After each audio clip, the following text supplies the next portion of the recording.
ఒక్కసారి మార్కెట్‌లో హెడ్‌లైన్స్ చూసారా అండి? ఇరాన్ యూఎన్ దగ్గరికెళ్లి మాట్లాడదాం అనుకుంటోందట. కానీ దీనికన్నా ముందొస్తున్న హెడ్‌లైన్స్ అసలు ఇరాన్ టాక్స్‌కైతే రిజెక్ట్ చేసిందని, ఒక ఈవిల్ శక్తిని మేము ఎదుర్కొంటున్నామని ఇలాంటి స్టేట్మెంట్స్ చూసామండి. ఇప్పుడు రీసెంట్‌గా వచ్చిన స్టేట్మెంట్ అది కూడా ట్రంప్ దగ్గర నుంచి.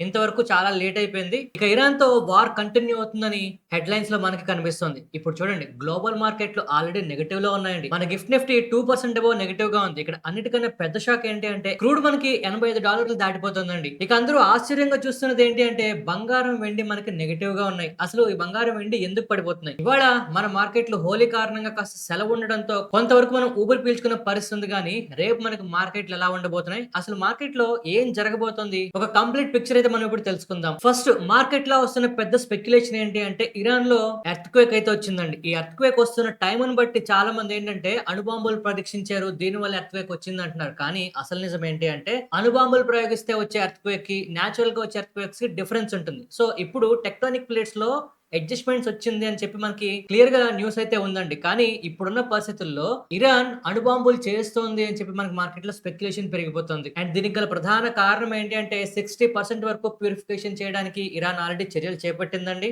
ఆ టైంలో ఇజ్రాయెల్ వాళ్ళు వెళ్లి దాన్ని కంప్లీట్‌గా నాశనం చేశారు ఆ ప్లాంట్‌ని. సో ఈ నటాన్స్ న్యూక్లియర్ ప్లాంట్‌లో రీసెంట్‌గా మళ్ళీ దాడి జరిగిందండి. కాకపోతే ఈసారి క్లియర్‌గా వచ్చిన న్యూస్ ఏంటి? ఫస్ట్ భయపడ్డ రేడియోధార్మిక పదార్థాలు బయటకొస్తాయనుకున్నా. ఆ తర్వాత ఇంకా రాలేదు, పర్వాలేదు న్యూస్ వచ్చింది. బట్ ఇక్కడ అందరూ కూడా స్పెక్యులేట్ ఏం చేస్తున్నారు? అణుబాంబులు రెడీగా ఉన్నాయని, 11 అణుబాంబులొస్తున్నాయని ఇలాగా రకరకాలుగా స్పెక్యులేషన్ అయితే జరుగుతోంది. ఇది స్పెక్యులేషన్ మాత్రమే. దీన్ని చూసి మార్కెట్‌లు ఇంకా ఎక్కువ రియాక్ట్ అవుతాయండి. భయపడతాయి కంపల్సరీగా. సో, ఈ న్యూక్లియర్ బాంబుల గురించి ఎస్పెషల్లీ రష్యా దగ్గర నుంచి వస్తున్న కామెంట్స్ మనకు కాస్త ఇంట్రెస్టింగ్‌గా ఉన్నాయండి. ఇప్పటికైతే ఇరాన్ న్యూక్లియర్ బాంబ్స్‌ని తయారు చేస్తోంది అనడానికి పర్టిక్యులర్‌గా న్యూస్ లేకపోయినా, ఆధారాలు లేకపోయినా ఖచ్చితంగా గల్ఫ్ దేశాలు న్యూక్లియర్ బాంబులు తయారు చేయడానికి ఫర్దర్‌గా స్టెప్స్ అయితే ముందుకు వేసే పరిస్థితులు తీసుకొస్తుంది అమెరికా, ఇజ్రాయెల్ అని చెప్పి మాట్లాడుతున్నారు. అయితే ఒక మాట అడగాలి. అసలు ఈ స్పెక్యులేషన్ రావడానికి ప్రధాన కారణం ఏంటి అంటే ఇంతకు ముందు ఈ నటాన్స్ న్యూక్లియర్ ప్లాంట్ మీద ఎప్పుడైతే ఇజ్రాయెల్ దాడి చేసిందో దానికి ప్రతీకారంగానే ఈ 60% న్యూక్లియర్ ఎన్రిచ్‌మెంట్ మేము చేస్తున్నాము అని చెప్పి ఇరాన్ పబ్లిక్‌గా స్టేట్‌మెంట్ ఇచ్చిందండి. సో, ఇప్పుడున్న టైంలో ఇరాన్ ఇంతవరకు ఈ న్యూక్లియర్ ప్లాంట్స్‌ని గాని, లేదు అంటే అణుబాంబులు తయారు చేయడానికి గాని, ఆగడానికి ప్రధాన కారణమైన ఖమేని గారి తాలూకా మరణం ఇప్పుడు ఇరాన్‌ని అణుబాంబులు తయారు చేసే ప్రక్రియలో ముందుకు తీసుకెళ్ళడానికి అయితే ఉందని, అడ్డు చెప్పేవాళ్ళు లేకుండా పోయారని చెప్పి అమెరికా మీద అందరూ దుమ్మెత్తిపోస్తున్నారు. అయితే ఇప్పుడు అందరూ కూడా క్రూడ్ గురించి మాట్లాడుతున్నారు. లేదు అంటే స్ట్రెయిట్ ఆఫ్ హోర్ముజ్ గురించి మాట్లాడుతున్నారు. ఎస్పెషల్లీ మన ఇండియాకి almost 1/5 of the crude imports మనకు ఆగిపోయాయి. దీనివల్ల $85 పర్ బారెల్ పెరిగిపోతుంది. ఇవన్నీ అంచనాగా అందరూ మాట్లాడుకున్నదే అయినా ఆశ్చర్యకర విషయం ఏంటి అంటే బంగారం, వెండి మనకి నెగెటివ్‌గా ఉన్నాయండి. మామూలుగా ఇలాంటి యుద్ధాలు జరుగుతుంటే మనకి బంగారం, వెండి పెరగాలి. అలాంటిది ఇవి నెగెటివ్‌గా ఎందుకున్న విషయం మనం ఫస్ట్ అడ్రెస్ చేయాలి. 2 విషయాలు చెప్పుకోవాలండి. ఒకటి మార్కెట్‌లో అనుకున్న దానికన్నా ఎక్కువ నెగటివిటీ ఉన్న మార్కెట్ నుంచి డబ్బులు తీసేస్తారండి చాలా మంది. అండ్ ఈ డబ్బులు తీయడంలో ఎవరు ఎందుకు తీస్తున్నారో మనకు తెలియాలి. ఎగ్జిస్టింగ్ అసెట్స్‌ని కాపాడుకోవడానికి అంటే హెడ్జింగ్ కోసం తీస్తున్నారా? ఆ హెడ్జింగ్ కోసం తీసే క్రమంలో బంగారాన్ని హెడ్జ్ చేసే బదులు డైరెక్ట్‌గా బంగారం నుంచి పెట్టుబడులు తీసేసి వేరే అసెట్స్‌లోకి మరేమైనా వెళ్తున్నారా? ఇక సెకండ్ విషయం ఎప్పుడైతే మనకి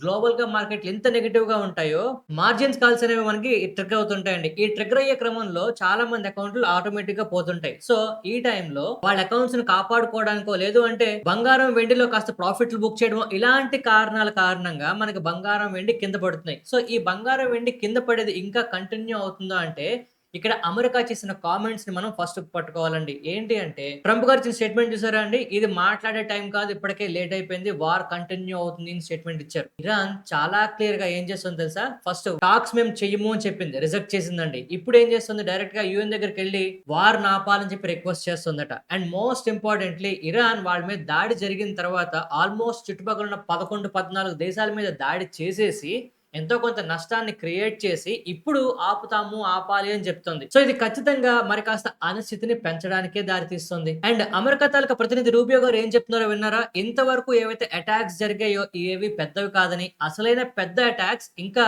ముందు రాబోతున్నాయని చెప్పి చేస్తున్న కామెంట్స్ నిజంగా మార్కెట్‌లో చాలా చాలా టెన్షన్స్ అయితే క్రియేట్ చేస్తుందండి.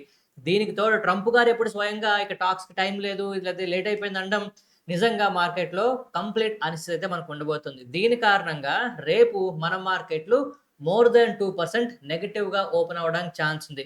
అయితే ఇక్కడ మనం పాజిటివ్‌గా మాట్లాడడానికి ఉన్న ఒకే ఒక అవకాశం ఏంటంటే యూఎన్ దగ్గర నుంచి మనకి ఏమైనా ఒత్తిడి అమెరికా మీద వచ్చినా, లేదు ఇరాన్ మరి కాస్త ధీటుగా యుద్ధం ఆపుతాము అని ప్రకటించినా ఈ రాత్రికి మనకి కాస్త శాంతింపు చర్యలు జరిగితే మార్కెట్లు కాస్త కూల్ ఆఫ్ అవ్వచ్చు. బట్ సెంటిమెంట్ అనేది ఖచ్చితంగా నెగెటివ్ గానే ఉండడానికి అవకాశం ఉంది. సో, ఇలాంటి టైమ్స్‌లో బంగారం మీద పెట్టుబడే వాళ్ళ సంఖ్య పెరుగుతుందండి. బంగారంలో ప్రాఫిట్ బుక్ చేసే వాళ్ళ సంఖ్య పెరుగుతుంది. సో, ఇప్పుడు గోల్డ్ ప్రైసెస్‌ని ఎలాగా ఏంటేంటి కారణాలు ఎఫెక్ట్ చేస్తాయనేది ఇప్పుడు మీరు స్క్రీన్ మీద చూడొచ్చండి. ఒకసారి స్క్రీన్ పాజ్ చేసుకొని ఈ కారణాలను కాస్త జాగ్రత్తగా చదవడానికి ట్రై చేయండి. సో, వీటిల్లో ఏ పాయింట్ ట్రిగ్గర్ అయినా మనకి గోల్డ్ ప్రైసెస్‌లో విపరీతమైన ఫ్లక్చుయేషన్స్ ఇక చూస్తాం. సో, ఇక ఇరాన్ ఎన్ని విమానాలను పంపించింది? లేదా ఎంత కోల్పోయింది?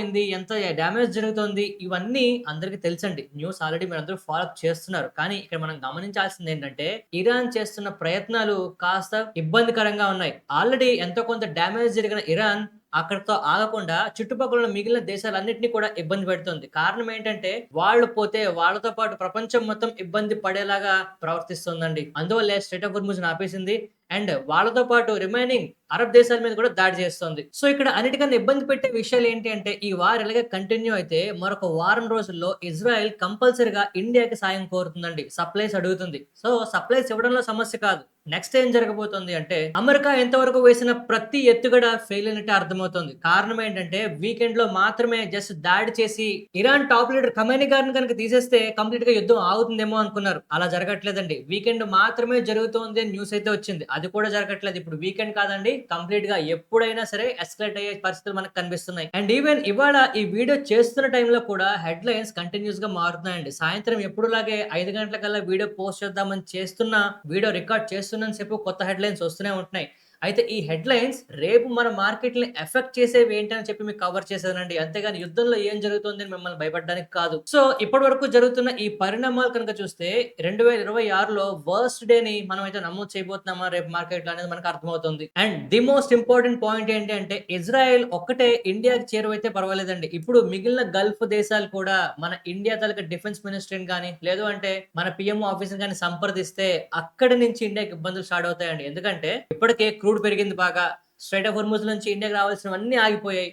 ఈ టైంలో మనకి వేరే ఆల్టర్‌నేటివ్స్ ఉన్నాయండి. రష్యా దగ్గర నుంచో లేదు అంటే మిగిలిన వాళ్ళ దగ్గర నుంచి తెప్పించుకున్నా కూడా ఫర్దర్‌గా మనకి ఎస్కలేషన్స్ ఖచ్చితంగా పెరిగే ఛాన్స్ ఉంటుందండి. ఈ ఎస్కలేషన్స్‌ని ఇండియా ఎలాగ డీల్ చేస్తుందనేది నెక్స్ట్ మన వాతావరణాన్ని, మన మార్కెట్‌లని డిసైడ్ చేస్తుంది. దీంతో పాటు ఫర్దర్‌గా ఎస్కలేషన్స్ ఎక్కడి నుంచి వస్తున్నాయంటే హెజ్బుల్లా మనకి ఈ వార్‌లోకి ఎంటర్ అవుతుందండి. లెబనాన్ దగ్గర నుంచి హెజ్బుల్లా వాళ్ళు ఇరాన్‌కి సాయం చేస్తూ ఇజ్రాయెల్ మీద దాడి చేయడం మొదలుపెడుతున్నారు. అప్పుడే ఇరాన్ వాళ్ళు ఈ ప్రయత్నం చేస్తుంటే ఇజ్రాయెల్ కూడా వాళ్ళ తాలూకా గ్రౌండ్ ఫోర్స్‌ని లెబనాన్‌కి అయితే పంపిస్తుంది. ఇవన్నీ కూడా ఫర్దర్ ఎస్కలేషన్స్ కి దారి తీస్తున్నాయండి. సో, ఇప్పుడు మార్కెట్‌లో ఖచ్చితంగా రియాక్ట్ అయ్యేవి ఏంటి అంటే మార్కెట్‌లో ఇవాళ రాత్రికి ట్రంప్ గారు చేస్తున్న కామెంట్స్ గాని, యూఎన్ దగ్గర నుంచి ఎలాంటి కామెంట్స్ అమెరికాని కామ్ అప్ చేయడానికి గాని, లేదంటే ఇరాన్ చేస్తున్న రిక్వెస్ట్స్ ఎంతవరకు అమెరికా కాస్త యాక్సెప్ట్ చేస్తుందనే దాని మీద మార్కెట్‌లు రియాక్ట్ అవుతాయి. సో, మరొక 2 రోజుల్లో ఎవరు ఏ బాంబులు ప్రయోగించారనే దాని నుంచి, ఎవరు నెక్స్ట్ ఏం చేస్తారు, ఎలాంటి ఎఫెక్ట్‌లు ఉంటాయనే దానికి మార్కెట్‌లిక రియాక్ట్ అవ్వడం స్టార్ట్ చేస్తాయండి. నోబెల్ శాంతి కోసం ఇంతవరకు ప్రయత్నం చేసిన ట్రంప్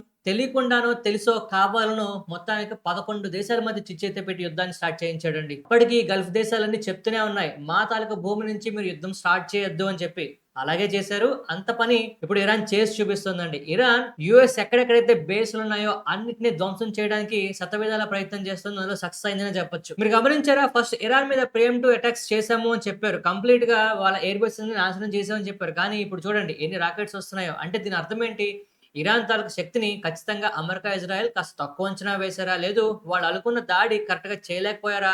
వాటెవర్ ఇట్ ఈస్ ఇప్పుడు ప్రైస్ అయితే ప్రపంచం మొత్తం చెల్లిస్తుందండి. సో, ఇక శుక్రవారం మన మార్కెట్‌లో అయితే 24,865 దగ్గర క్లోజ్ అయిందండి. కానీ ఇప్పుడు ఆల్‌మోస్ట్ 500 పాయింట్ల వరకు మనకి మార్కెట్‌లో నెగెటివ్‌గా గ్యాప్ డౌన్ అవ్వడానికి ఛాన్స్ ఉంది. ఇప్పుడు ఉన్న పరిస్థితి మాట్లాడుకుంటే ఈ వీడియో రికార్డ్ చేసే టైంకి ఆల్‌మోస్ట్ 6:30, 7 అవుతుందండి. సో, రేపు పొద్దునకి ఏం జరుగుతుందనే దాని మీద ఖచ్చితంగా టెన్షన్స్ మనలో ఉండటం సహజమండి.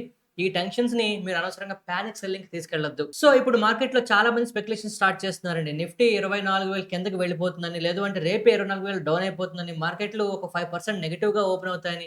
చూడండి ఇవన్నీ కూడా స్పెక్యులేషన్స్. ఫస్ట్ భయపడడం మానేయండి. మీరు, నేను భయపడినా మార్కెట్‌లు పడడం ఆగవు. ధైర్యంగా కూర్చుంటే పెరిగిపోవు. బట్ మార్కెట్‌లో పరిస్థితిని బేరీజ్ వేసుకుంటూ ఈ టైంలో మనం ఎలాంటి స్టాక్స్‌లో ఇన్వెస్ట్‌మెంట్స్ చేసుకోవాలనే దాని గురించి ఆలోచించాలి. గుర్తుపెట్టుకోండి మార్కెట్‌లో అవకాశాలు ఇలాంటప్పుడే వస్తాయండి.